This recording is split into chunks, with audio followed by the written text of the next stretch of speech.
सत्य वचन की राह पर चले हम सदा, यीशु का साथ हो रहे हमारी हर दुआ।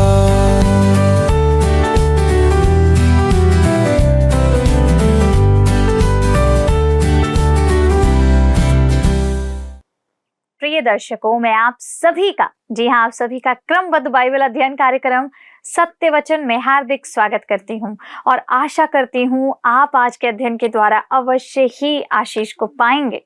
मैं बहुत ज्यादा प्रोत्साहित हूँ क्योंकि आज का अध्ययन है ही ऐसा। मित्रों, आज हम ध्यान देंगे मलाकी 3:9 से 3:14 तक के उन वचनों पर जो हमें आत्मिक जीवन के एक गंभीर पहलू की ओर ले जाते हैं, आशीष और शाप, विश्वास और शिकायत और आज्ञाकारिता और उपेक्षा। यह खंड हमें दिखाता है कि कैसे परमेश्वर के लोग अपने दशमांश और चढ़ावों में धोखा दे रहे हैं और परिणाम स्वरूप पूरी जाति पर शाप आया। फिर भी परमेश्वर अपनी दया में उन्हें वापसी का निमंत्रण देता है। साथ ही हम देखते हैं कि कुछ लोग शिकायत करते हैं, यहोवा की सेवा करना व्यर्थ है। यह वह अवस्था है जहां मनुष्य अपने स्वार्थ में अंधा हो जाता है और परमेश्वर की भलाई को भूल जाता है। तो आइए दर्शकों, आज हम अपने मनों को खोलें और यह सोचें, क्या हम भी कहीं इन शब्दों को दोहरा तो नहीं रहे? क्या हम परमेश्वर की आज्ञाओं में चल रहे हैं या केवल उसकी आशीषों की उपेक्षा कर रहे हैं? तो आइए हम परमेश्वर के दास के द्वारा इन महत्वपूर्ण बातों को सीखें और परमेश्वर के वचन से जानें। प्रिय दर्शकों, आप सभी को प्रभु यीशु मसीह के नाम में प्रेम भरा नमस्कार और एक बार पुनः आप सभी का हमारे बाइबल अध्ययन प्रसारण में स्वागत है। मित्रों, हम बाइबल में पुराने नियम की अंतिम पुस्तक मलाकी नबी पर मनन कर रहे हैं और हमने देखा था कि परमेश्वर दशमांश और भेंट में कटौती करने के संबंध में इसराइल को चोर की संज्ञा देता है। पौलुस भी आज कलीसिया में प्रभु के लिए भेंट लाने के विषय विश्वासियों को निर्देश देते हुए कहता है कि आज के समृद्ध समाज में कुछ लोगों को दशमांश से अधिक देना चाहिए क्योंकि वे दे सकते हैं। इस्राएल के लोग 10वें भाग से अधिक दिया करते थे। वे करीब 4 दशमांश देते थे। दोस्तों, आज हम बाइबल में दान के संबंध में दिए गए अत्यंत ही महत्वपूर्ण अंश पर ध्यान केंद्रित करने जा रहे हैं। तो चलिए हम अपने अध्ययन में आगे बढ़ते हुए पढ़ते हैं मलाकी नबी की पुस्तक 3 अध्याय और उसका पद 9। लिखा है, तुम पर भारी शाप पड़ा है क्योंकि तुम मुझे लूटते हो, वरन सारी जाति ऐसा करती है। दोस्तों, अनुग्रह के अंतर्गत परमेश्वर आपको अनुमति देता है कि आप जितना दे सकते हैं उतना उसकी सेवा के लिए दें। कुछ लोगों के लिए वह दशमांश से कम हो सकता है और कुछ के लिए दशमांश से अधिक भी हो सकता है।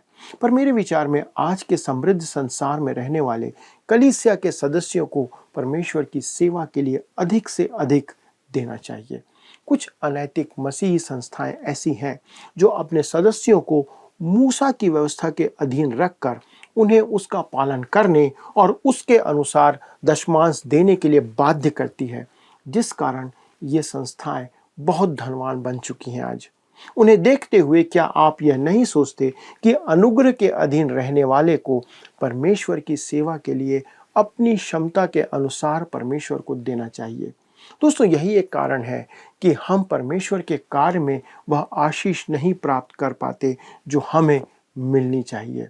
कई कलीसियाओं में पादरी वर्षों से परमेश्वर का वचन सिखाता चला आ रहा है, पर फिर भी हम यह नहीं पाते कि कलीसिया में कोई उन्नति हो रही है। परमेश्वर स्पष्ट कहता है कि हमारा दान भी कुछ ऐसा है जिसे परमेश्वर देखते रहता है। अगर कोई कलीसिया या उसका सदस्य दान नहीं दे रहा है तो वचन के अनुसार यह भी स्पष्ट है कि परमेश्वर उसे आशीष भी नहीं देगा। अगर कोई कलीसिया या कोई व्यक्ति दान नहीं दे रहा है या दान नहीं कर रहा है तो परमेश्वर ने उन्हें आशीष देने का कोई वादा नहीं किया है। मेरा ऐसा मानना है दोस्तों कि परमेश्वर हर उस व्यक्ति को आशीष देता है जो उसके प्रति समर्पित रहता है, लेकिन जरूरी नहीं कि सिर्फ भौतिक आशीषें ही वो दे। इफिसी 1 अध्याय पद 3 में पौलुस हमें कहता है कि हमें किस प्रकार की आशीष प्रभु में दी गई है। इफिसी 1 का 3 कहता है, हमारे प्रभु यीशु मसीह के परमेश्वर और पिता का धन्यवाद हो कि उसने हमें मसीह में स्वर्गीय स्थानों में सब प्रकार की आत्मिक आशीष दी है। दोस्तों, इस कारण परमेश्वर भी उन लोगों को अपनी बड़ी दया से आशीष देता है। यह एक महान सिद्धांत है जो आपको संपूर्ण पवित्र शास्त्र बाइबल में देखने को मिलेगा। एक समय जो बाइबल आधारित कलीसियाएं थी, वे जैसा देना चाहिए था वैसा ना देने के कारण आज वे समाप्त हो चुकी हैं। यदि हम अपना हृदय परमेश्वर के लिए खोल दें तो वह भी अपना हृदय हमारे लिए खोल देगा। दोस्तों, यह बात भौतिक आशीषों के लिए नहीं कही गई है, क्योंकि यह तो इस्राएल के लिए वचनबद्ध की गई थी। ये भौतिक आशीषें इस्राएल के लिए परमेश्वर की प्रतिज्ञा थी। परमेश्वर ने हमारे लिए, अपनी कलीसिया के विश्वासियों के लिए केवल और केवल आत्मिक आशीषों की प्रतिज्ञा की है। क्या आपने समझा इस बात को? जो प्रभु यीशु मसीह में हमारी सारी आत्मिक आशीषें हैं जो हमें दी गई हैं। परमेश्वर अपने लोगों से की गई प्रतिज्ञा को पूरी करता है। यहूदा के राजा हिजकिय्याह के युग में महान जागृति आई थी। जैसा दूसरा इतिहास 31 अध्याय पद 10 में लिखा है, अजरिया महायाजक ने, जो सादोक के घराने का था, उससे कहा, जब से लोग यहोवा के भवन में उठाई हुई भेंटें लाने लगे हैं, तब से हम लोग पेट भर खाने पाते हैं, वरन बहुत बचा भी करता है, क्योंकि यहोवा ने अपनी प्रजा को आशीष दी है और जो शेष रह गया है उसी का यह ढेर है। दूसरे शब्दों में, उस समय लोग अपनी सामर्थ्य से अधिक दान दे रहे थे। जिस समय इस्राएल के लोगों से मिलाप वाला तंबू बनाया गया था, तब मूसा ने लोगों को दान देने को कहा था, पर एक समय ऐसा आया कि उन्हें दान देने से रोकना पड़ा, क्योंकि वे आवश्यकता से अधिक दे चुके थे। मेरे विचार में पूरी बाइबल में दोस्तों यही एक स्थान है जहां पर लोगों को दान देने से रोका गया था, पर यह उस समय की बात है। इसके आगे हम मलाकी 3 उसके 10 पद में पढ़ते हैं। वचन क्या कहता है, आइए हम पढ़ें।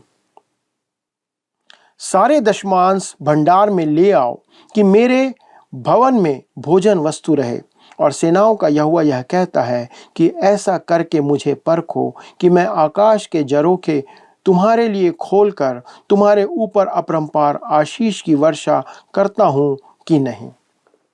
दोस्तों, मैं आपको फिर से याद दिलाना चाहता हूं कि आज हम दशमांश के दायरे में नहीं आते हैं। हम कलीसिया के लोग इसके अंदर नहीं आते हैं। आज हमारे बहुत से ऐसे भाई बहनों के लिए जिनकी मासिक आय बहुत कम है, शायद उनके लिए दशमांश देना भी बहुत कठिन होगा।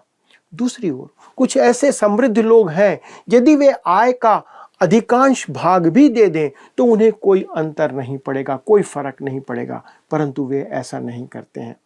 मित्रों, दशमांश एक पैमाना या एक नाप है जिसके द्वारा आप स्वयं के दान का आंकलन कर सकते हैं, पर मेरे विचार से यह ना तो वैधानिक है और ना ही अनिवार्य।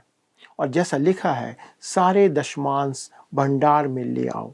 दोस्तों, आपको मालूम होगा कि कुछ कलीसियाएं और मसीही संप्रदाय यह मानकर चलते हैं कि उनके स्थानीय चर्च का कोषालय ही भंडार गृह है जहां पर सारा दशमांश लाया जाना चाहिए। स्पष्ट तौर पर कहा जाए तो वचन के आधार पर, जैसा वचन कहता है, जैसे दशमांश कलीसिया के लिए नहीं है, वैसे ही आराधनालय भी भंडार गृह नहीं है।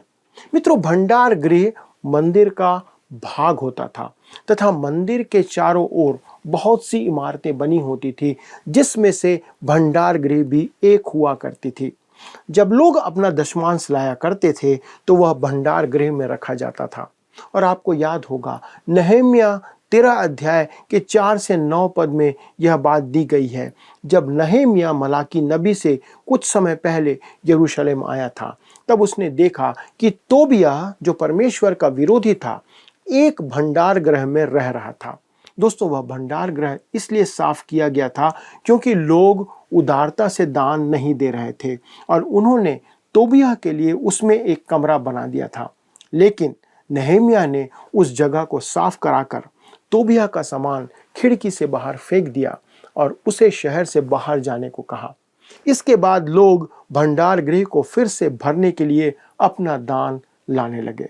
दोस्तों, आज हमारी भेंटों में ऐसा कुछ नहीं है जिसे भंडार गृह में रखा जा सके। हम इस्राएलियों के समान दान नहीं देते हैं, क्योंकि उनके दान उपज के रूप में होते थे। दोस्तों, यदि आप इस्राएलियों के बलिदान से जुड़े नियमों पर गौर करें तो परमेश्वर ने पशुओं का एक खास हिस्सा याजकों को दिया था और उनसे यही कहा गया था कि उन्हें उसे वहीं खाना है। उन दिनों में उनके पास कोई फ्रिज नहीं होता था जिसमें मांस को सुरक्षित रखा जा सके। दोस्तों, उस गर्म मौसम में उसके खराब होने की संभावना अधिक रहती थी, इसलिए परमेश्वर ने उन्हें उसे तत्काल खाने की आज्ञा दी थी। पर दूसरी तरफ अन्य वस्तुओं को उपयोग किए जाने तक भंडार गृह में सुरक्षित रखा जा सकता था, जिसमें उनके अनाज और वो सारी चीजें आती थी जो वो भंडार गृह में रखते थे। और इसके आगे मलाकी 3 अध्याय के पद 11 में हम पढ़ते हैं, जैसा लिखा है, मैं तुम्हारे लिए नाश करने वाले को ऐसा घुड़कूंगा कि वह तुम्हारी भूमि की उपज नष्ट ना करेगा और तुम्हारी दाखलताओं के फल कच्चे ना गिरेंगे। सेनाओं के यहोवा का यही वचन है। जब वे परमेश्वर के साथ उदार बने हुए थे, तब जैसा परमेश्वर ने प्रतिज्ञा किया था कि मैं आकाश के झरोखे तुम्हारे लिए खोलकर तुम्हारे ऊपर अपरंपार आशीष की वर्षा करूंगा तथा नाश करने वाले को ऐसा घुड़कूंगा। दोस्तों, यहाँ पर नाश करने वाला अर्थात टिड्डियों को वह नष्ट करने की बात कहता है। टिड्डियों की भूख असीमित होती है और कभी ना मिटने वाली भूख होती है। वे हरी सब्जियों और वनस्पतियों का भक्षण करती हैं। इस्राएल पर बहुत सी विपत्तियां टिड्डियों के माध्यम से आई थीं, पर अब परमेश्वर कहता है कि मैं तुम्हारे लिए नाश करने वालों को घुड़कूंगा।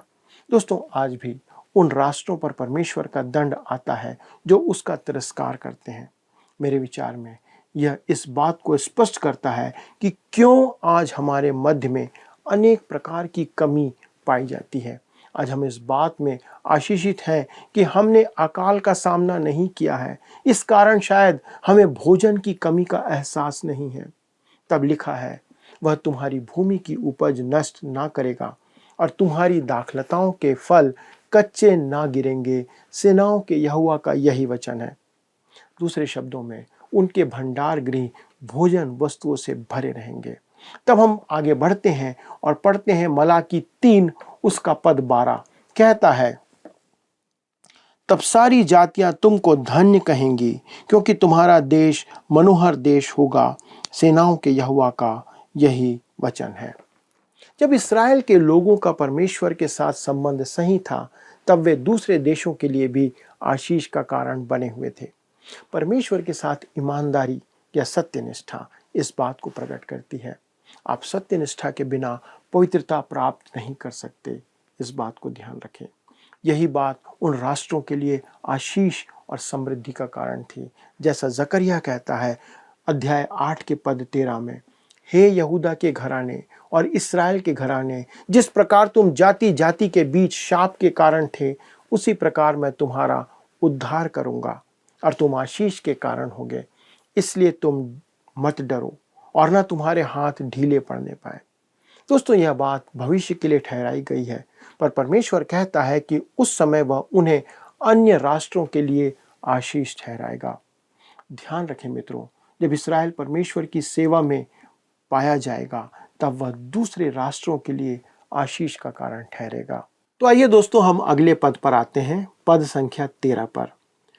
पद 13 में 8वें और अंतिम निंदात्मक प्रतिक्रिया दी गई है, जो कि परमेश्वर की शिकायत के प्रति वे अर्थात इस्राएल के लोग व्यक्त करते हैं। लिखा है मलाकी 3 उसका 13, यहोवा यह कहता है, तुमने मेरे विरुद्ध ढिठाई की बातें कही हैं, परंतु तुम पूछते हो हमने तेरे विरुद्ध क्या कहा है। दोस्तों, इस बात पर लोगों का उत्तर था, हमें तो याद नहीं कि हमने तेरे विरुद्ध कुछ बुरा कहा हो। पर इसके बाद आगे वो क्या कहता है, आइए हम पढ़ते हैं पद 14 को। मलाकी 3 और पद 14 कहता है, तुमने कहा है परमेश्वर की सेवा करना व्यर्थ है। हमने जो उसके बताए हुए कामों को पूरा किया और सेनाओं के यहोवा के डर के मारे शोक का पहरावा पहने हुए चले हैं, इससे क्या लाभ हुआ? दोस्तों, इस्राएल के लोग कहते हैं परमेश्वर की सेवा करने से हमें क्या लाभ होगा। यह सब व्यर्थ की बातें हैं, क्योंकि उनका मन आराधना में नहीं था, इसलिए उन्हें वह सब व्यर्थ लग रहा था। क्योंकि उनका मन परमेश्वर में नहीं था, इसलिए वे परमेश्वर से आशीष प्राप्त नहीं कर रहे थे, और वे कहते थे परमेश्वर की आराधना करना व्यर्थ है। जबकि सच तो यह है कि जिस मन से वे आराधना करते थे, वे परमेश्वर के लिए वह मन व्यर्थ था। इस संबंध में मैं एक कठोर बात कहना चाहता हूँ।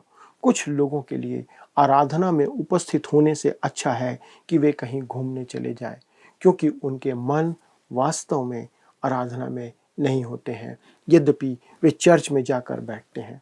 कुछ लोग केवल आलोचना करने के लिए आराधना में जाते हैं। जैसा किसी ने कहा है कि कुछ लोग आराधना में कपड़े देखने के लिए जाते हैं, तो कुछ लोग आंखें बंद करके सोने के लिए जाते हैं। कुछ लोग क्लब के समान लोगों से मिलने के लिए जाते हैं। दोस्तों, कुछ लोग आराधना में बैठकर केवल सोते रहते हैं, उनका मन कहीं और रहता है। मित्रों, यदि आपका मन आराधना में नहीं लगता है, यदि आप परमेश्वर से प्रेम नहीं करते हैं, यदि आप उसकी स्तुति नहीं करना चाहते हैं, तो उसकी आराधना करने से बेहतर है, या चर्च में जाने से बेहतर है कि आप कहीं और चले जाएं और अपना समय वहां बर्बाद ना करें। आज हमारी आराधना बड़ी आकर्षक दिखाई देती है, जैसा यूहन्ना 4 अध्याय 21 से 24 में प्रभु यीशु मसीह ने कुएं पर उस सामरी स्त्री से कहा था, हे नारी, मेरी बात का विश्वास कर कि वह समय आता है कि तुम ना तो इस पहाड़ पर पिता की आराधना करोगे, ना यरूशलेम में। तुम जिसे नहीं जानते उसकी आराधना करते हो, और हम जिसे जानते हैं उसकी आराधना करते हैं, क्योंकि उद्धार यहूदियों में से है। परंतु वह समय आता है, वरन अब भी है, जिसमें सच्चे भक्त पिता की आराधना आत्मा और सच्चाई से करेंगे, क्योंकि पिता अपने लिए ऐसे ही आराधकों को ढूंढता है। परमेश्वर आत्मा है, और अवश्य है कि उसकी आराधना करने वाले आत्मा और सच्चाई से आराधना करें। प्रभु यीशु ने उस स्त्री से कहा था कि एक समय ऐसा आएगा जब उस पर्वत पर आराधना नहीं की जाएगी, परंतु वे आज भी उस पर्वत पर बलि चढ़ा रहे हैं। आज भी यहूदी लोग उस पर्वत पर बलि चढ़ा रहे हैं, और कहता है ना ही यरूशलेम में। मित्रों, आज यरूशलेम परमेश्वर की आराधना का स्थान नहीं है। वहाँ आज हर प्रकार के मसीही संप्रदाय हैं जो प्रभु यीशु के संदेश और प्रेरितों की शिक्षा से बहुत दूर हैं। प्रभु यीशु ने यह भी कहा था कि सच्चे आराधक परमेश्वर की आराधना आत्मा और सच्चाई में करेंगे, अर्थात वे परमेश्वर के वचन से प्रेम करेंगे, उससे प्रेम रखेंगे, वे उसकी सेवा करना चाहेंगे, उसकी आज्ञाओं को मानेंगे, उसका पालन करेंगे, और उसे पालन करने की मनोकामना रखेंगे। दोस्तों, वे उसकी आराधना और स्तुति के इच्छुक बने रहेंगे। मलाकी के दिनों में इन लोगों के लिए परमेश्वर की आराधना करना व्यर्थ और खोखली बात थी, लेकिन समस्या परमेश्वर में नहीं थी। दोस्तों, समस्या उनके साथ थी। एक बार एक पास्टर अस्पताल में एक आदमी से मिलने गया।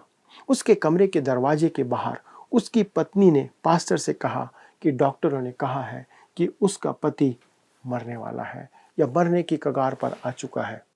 पास्टर उसके साथ न केवल प्रार्थना करने को, परंतु उसे सांत्वना देने को गया, बल्कि इसलिए भी कि उसकी पत्नी को उसके उद्धार का आश्वासन दिया जा सके।